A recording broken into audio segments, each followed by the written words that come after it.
Welcome back. It's that time of day. It means more Higurashi.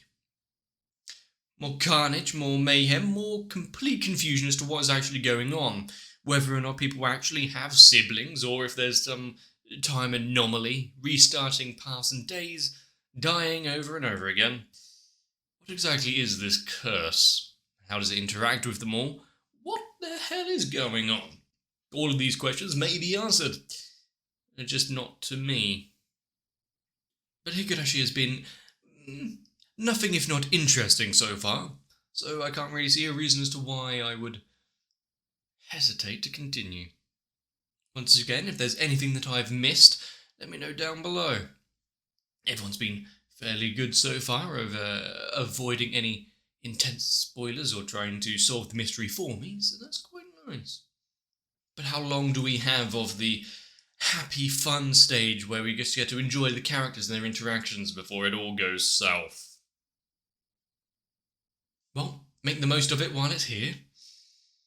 Maybe we'll see some more of the cafe that she works at. Let's get into the episode. The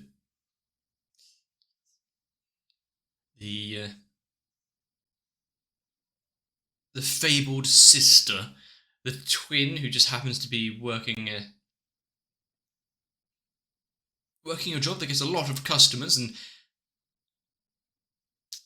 a few that stand up for her. Remember when she was facing those delinquents and the entire town turned out to chase them away? What can be used in that, or for that? But also we had the moment where we had Mion dress up as Shion and give him the lunch. At least that's what was meant to have been there, if we're not being gaslit about the entire thing. So are we going to get other moments where we're not entirely sure which one we're talking to?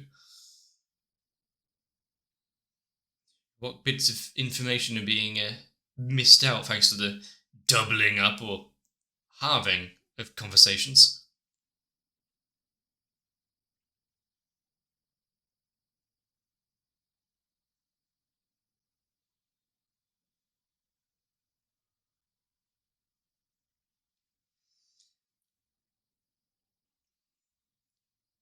And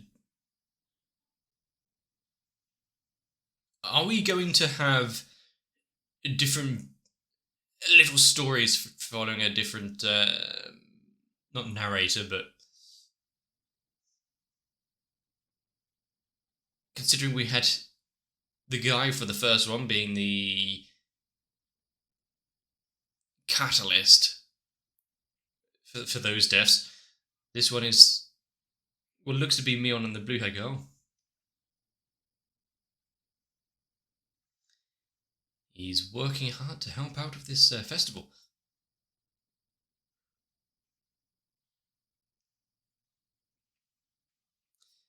Can't turn down a easy free drink.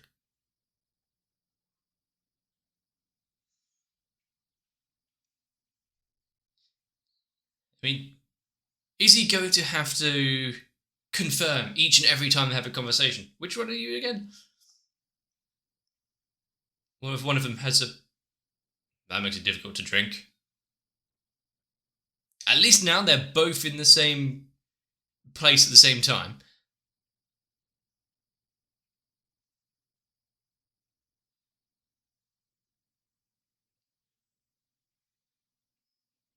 Why is she carrying a gun?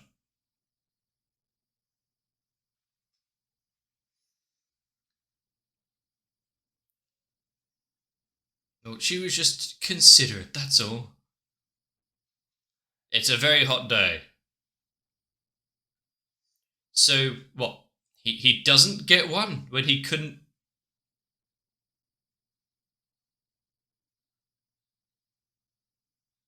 couldn't even drink the first one.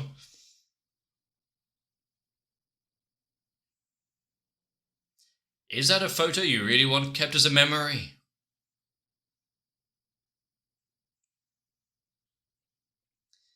And is this conversation going to go any more any differently?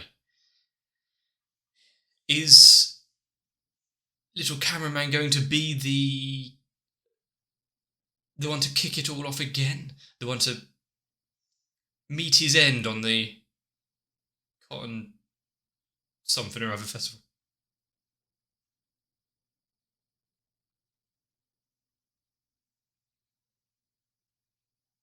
Ha ha ha. Yes. Let's not cause trouble for the police.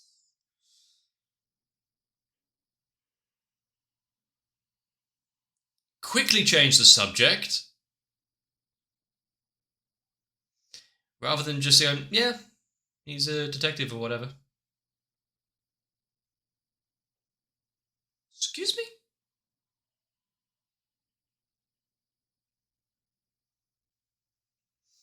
There are some things about this town which are better left unsaid.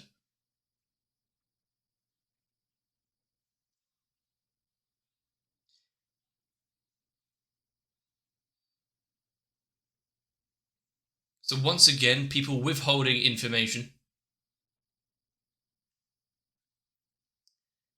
holding things back. How is Mion going to feel then they've filled him in on the information? On the stories, the curse, the disappearances.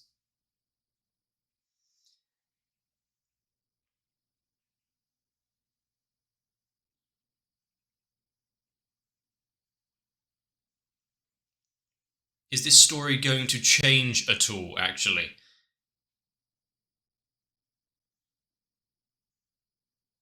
Well, we're now getting an origin place of where they kicked up the resistance. Torn apart. Is it the same way?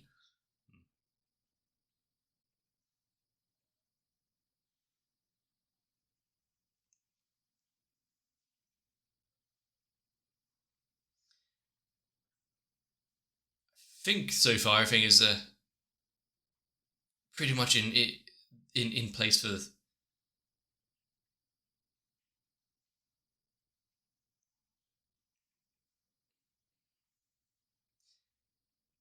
Now, the big question is, why did they target the photographer? What was his connection to the dam? I know the connection is more and more tenuous each time.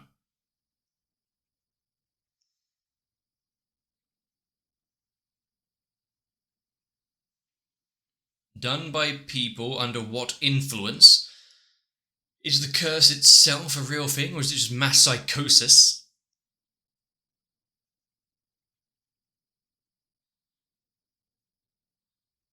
Someone or some group of people walking amongst them. At least this time, you've actually got a couple of people talking about the detective looking at it all. That there are people within this town, who are suspect. Is he going to be brought in and asked to be that outside eyes again? It went so well last time. She almost floated up the stairs. Never again.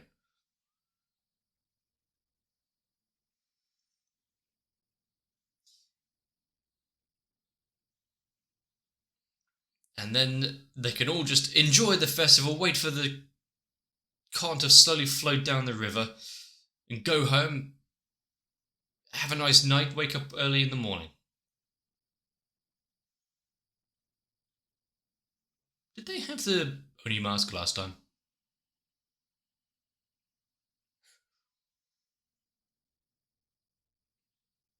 I thought she was just about to lift him up, so, you want to see?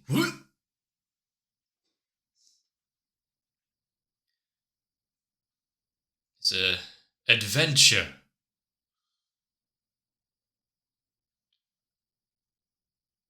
Can't he just support her friend on a occasion and festival which only comes round once a year?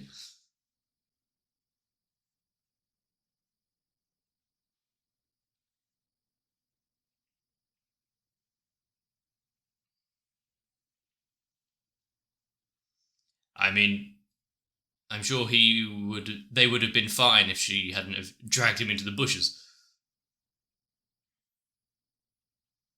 Sneaking away from their festival. How's Mion going to feel about this? Oh wait, is it playing dress up again?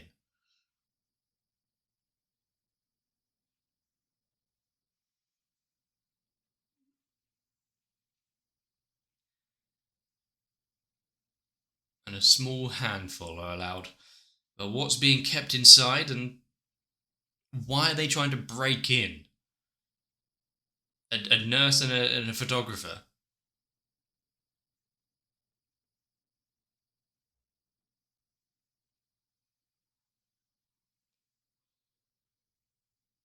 Did he just pick the locks?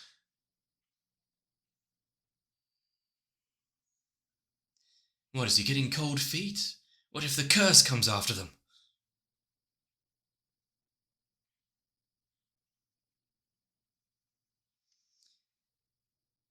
First hand seeing something in there rather than just being told. Probably a good idea. Stay outside, stay away from whatever's down there. But then again, if anyone does come, or anything, what's he supposed to do about it? His early warning system, at least, but that's. Why is he scared of a statue? Why is it missing a hand?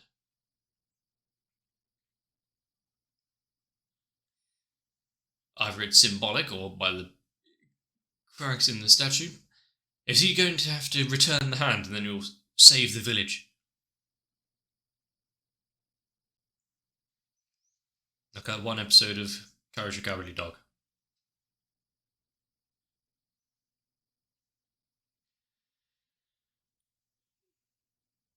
How did the people obtain the blood in the first place?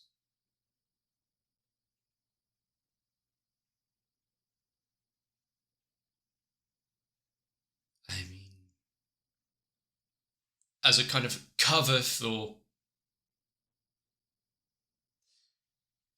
So the actual meaning of the festival has been diluted over the years, started as some.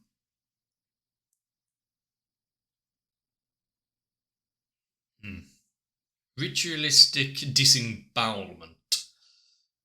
Nice.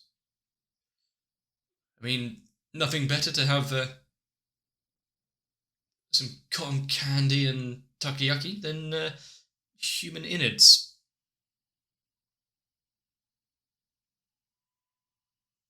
And yeah, I didn't expect to see like an Iron Maiden or thumb screws. Lovely. I mean, it's not a dinner time conversation, really, but no.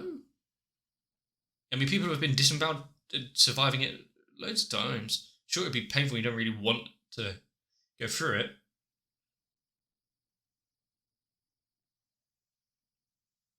I think the visuals are probably worse than the pain. Be like, holy fuck. That's meant to be on the inside.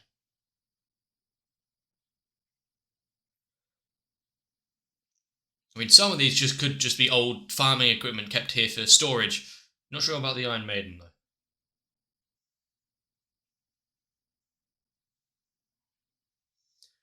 Why is she scared now after knowing what might have been down here? And what's with the nurse making things more creepy than it needs to be?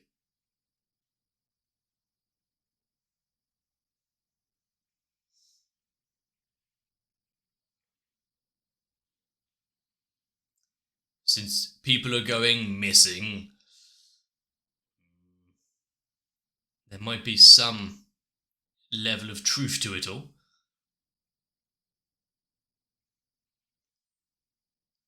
Considering that she had already been whisked away once.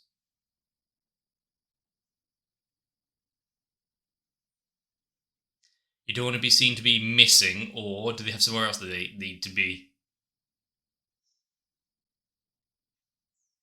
So is that what we saw first time when they were talking down by the banks? It was after they've just raided this storehouse.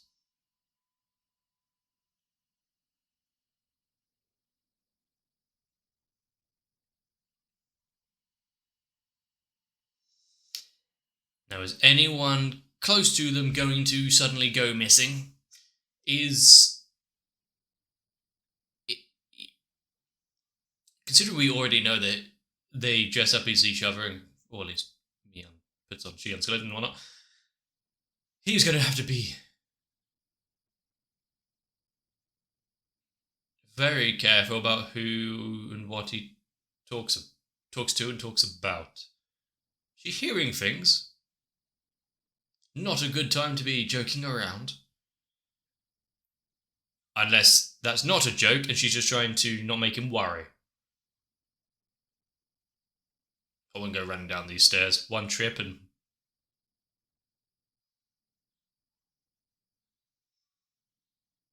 She left at the opportune time. How did no one notice her running away in the distance? Don't ask me any details of what it was that she was doing.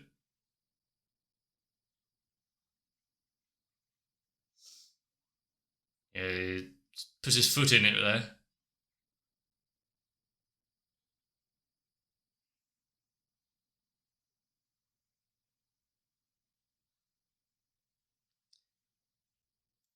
It's probably best not to...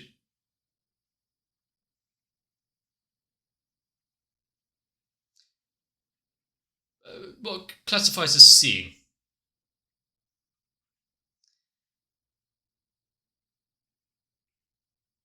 Even if we leave her alone. What an odd sentence to say.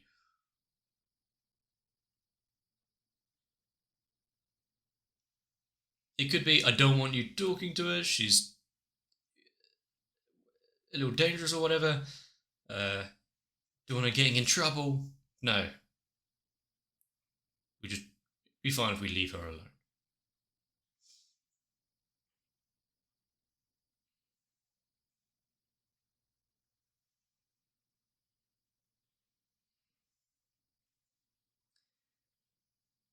Ha ha ha. Nothing like underage drinking, right? What is this trying to say?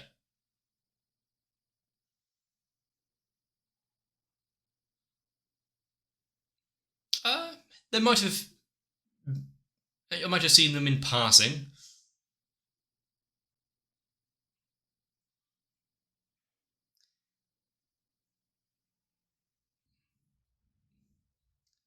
Did I ask it yesterday?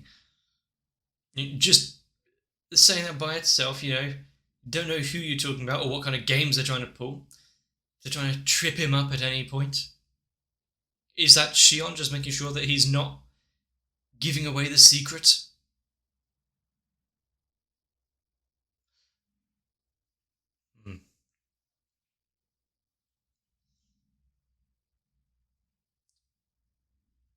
At least what looks to be like a public library or something. Nothing bad could happen here.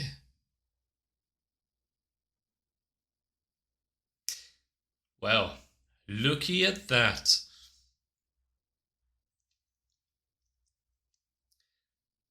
Mr. Caused his paranoia and issues last time.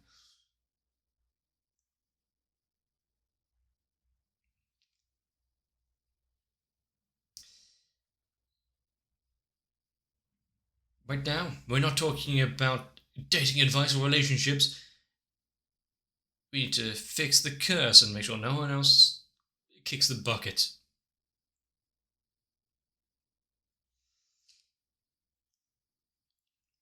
His knowledge of her could fill a thimble, really. Ah, Yakuza. Well, that would be why in the opening you have the tattoo down her back.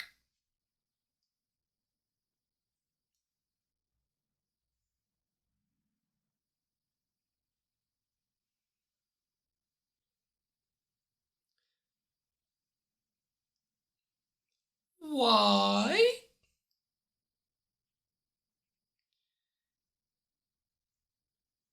What's with the sudden line of questioning? Letting things slip already. I may have, I might not have, might see them in passing.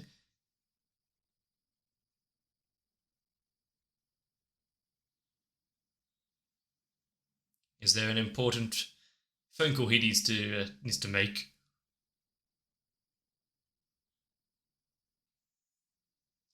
There's been witnesses, or someone in the group has ratted them out.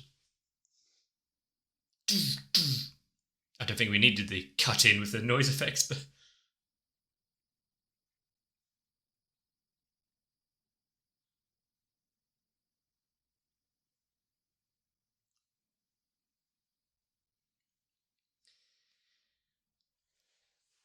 certain things were definitely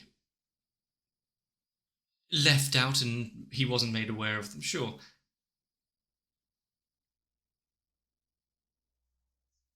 He may have, he might not have.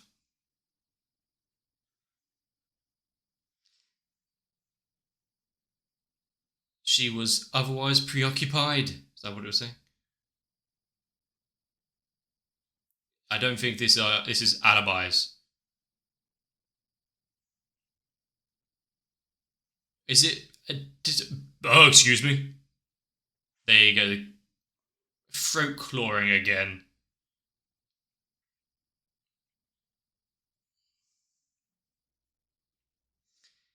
But why the throat?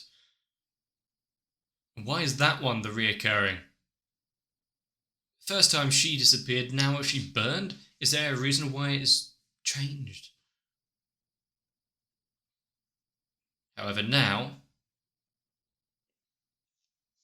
does that mean there's a third victim?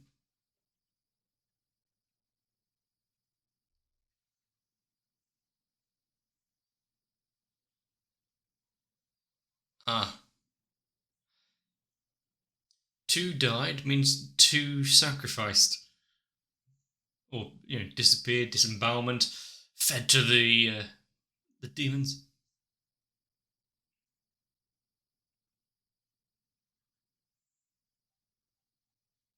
We were just innocent bystanders.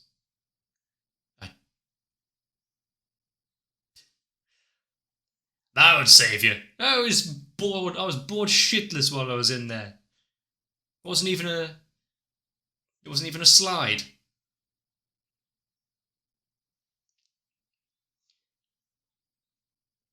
What kind of old shrine storage house doesn't have some light entertainment?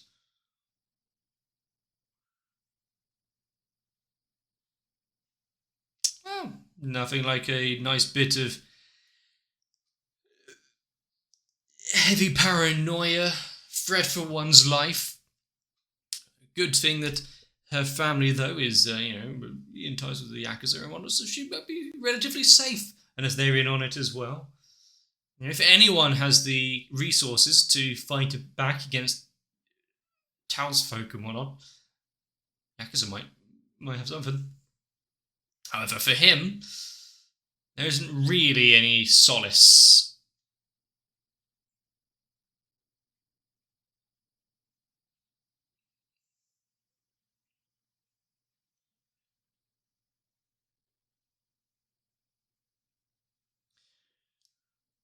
I wonder what we're actually going to see in the coming episode. If it is, we're all on the chopping block now because the ones we went in died. Also, does that mean that previously everyone that has went in and seen the statue or not were the victims as well? This happened to pass by. The actual connection to the dam was, well, there wasn't one. It's just that statue. Everything else is just mere coincidence.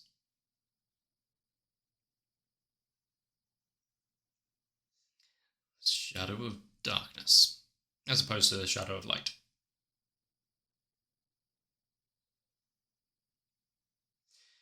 And what is actually with these twins and shit? God damn it, Higurashi. Once again, the photographer can't catch a break. He didn't go in. He was just, standing on the doorstep. Sure, he might have unlocked the door and allowed them to wander about, but I wonder if previously she didn't vanish, she also burned to death, but they just didn't find her. Also, the amount of times he's clawing at his throat trying to breathe, maybe he should carry an EpiPen. It'd be really funny if it was just some peanut allergy. But yeah, there's small bits of information. The fact that you've got now Shion and Mion, the twins, the connection to Yakuza and whatnot. You've got the Con Festival being a offset of some ritual sacrifice, disembowelment. Anything to help the crops grow, I guess. Something like a little blood spillage. But yeah, a murder room full of old torture devices and the like. Not something I expected to see this episode. Having a room like that in an old village, not sure I'll be too surprised, but at least they were keeping it under lock and key. And with the curse, the dam, the Yakuza, the rampant paranoia about who you can trust, is there ever a calm moment in this place? Well, yeah, with the Con Festival turns out to be some blood magic variant ritual thing. Is there, any just normal calm day? Also, the whole demon half-blood thing, that might go to explain the faces that we saw before when they turned a little inquisitory. Worry about that later. There's so much more going on with him now fearing for his life once again. Is he going to lash out and cause some undue harm and duress? Going to get someone else injured in the meantime? And considering how the first little storyline really fed into his fear of everyone around him, that they will go all after him and they're part of one big complex master plan to get rid of people. How does it transfer into this one? Because we haven't seen the blue-haired girl really at all. Sure, she was in the Cotton Festival and did a little ritual dancey thing again, but if what we saw was the headbanging, what leads up to that? She's been absent for pretty much every conversation. Unless we get a very her-centric episode. But I feel like there is some information that was shared here that I may have missed. I still want to know what the hell the White Van men are about in this. So many questions, so little time, so many dangers lurking around every corner. Make sure to check behind you every now and again. It's not paranoia when you know they're there. But still, hopefully you enjoyed this episode. If you did, let me know. Leave a like and a comment down below. Consider subscribing so you don't miss out on the future episodes. And for now, make sure to always go in groups of 2 or 3. Then you can't both disappear. I'll see you in the next one. If you would like to be part of the curse towards my channel, consider joining onto my Patreon, because there's nothing that wouldn't get me to sit down and actually record like an Iron Maiden in the corner of the room. But fear of torture aside, I really am enjoying watching Higurashi, and it's full thanks to you. So I need to thank my patrons that are Noku, Sal, Croyville, Diego Zenhausen, Guado, Kite, Raywin, Light Wizard 91, Shiwan, Tori Jane, and everyone else.